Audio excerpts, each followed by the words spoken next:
Cet après-midi, Eric marque. Il y a Jamie Vardy, 19 buts. Attention à ne pas se faire doubler par le coéquipier. Oui, effectivement. Riyad Mahrez qui a cette particularité avec Mesut Özil d'être le seul à faire un double-double, comme on dit en basket. Basket, ce sont les points et les rebonds. Là, ce sont les buts et les passes décisives. 15 buts, 11 passes décisives impliquées dans la moitié des buts de son équipe depuis le début de ce championnat. Mais alors, encore une fois. Oui, allez-y, Marc. Ouais, Eric, encore une fois, on parle beaucoup des buts marqués et des passes décisives de Mahrez, mais David l'a dit, et je crois qu'on peut le préciser encore une fois, il fait un travail défensif très important avec Simpson sur le côté droit, comme Albrighton avec Fuchs sur le côté gauche. Et la réussite de Leicester, c'est aussi ce travail défensif réalisé même par les joueurs qui sont a priori... C'est une fierté, Ajma. C'est une fierté. Alors, on se posait la question, C'est il y a une fierté. 10 journées, est-ce que Leicester peut être champion? On disait oui, on va voir, on va attendre un petit peu. Nous sommes à 9 journées de la fin.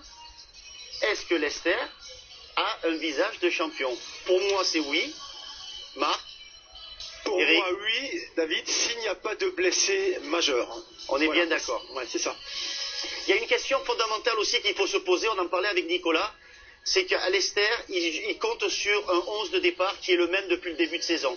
Il n'y a absolument pas de blessés. C'est l'inverse à Arsenal, par exemple, qui, Arsène Wenger ne dispose jamais de son effectif au complet, et c'est peut-être ce qui fait la différence cette saison. La question à se poser, c'est dans la gestion des corps, justement, sur une saison aussi longue que celle de la Première Ligue, parce qu'il y a beaucoup de blessés à Arsenal, et il y en a très très peu à Leicester.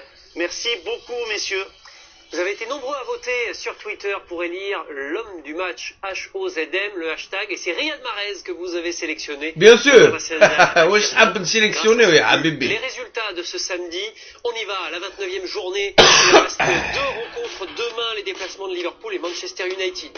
23 buts en 8 matchs, on a plutôt été gâtés, on peut le reconnaître. Le classement, et attention, Leicester possède 5 points d'avance sur Tottenham, deuxième, 8 sur Arsenal, le troisième. Et si on regarde West Ham, 49 points, 11 points derrière Leicester, ça sent aussi très bon pour la Ligue des Champions.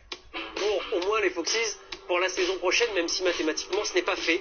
La seconde partie du tableau, Newcastle a perdu, reste avant-dernier, Sunderland avec un nul se donne un tout petit peu d'air. Et puis, juste un mot parce qu'on parle de Leicester, les Foxes seront leaders quoi qu'il arrive à la fin du week-end prochain, et ils joueront en plus lundi en 8, on peut le dire comme ça, face à Newcastle, et on vivra ça en direct. Ce sera juste avant J+1 lundi prochain. Allez, place au rugby, c'est du top 14, Montpellier.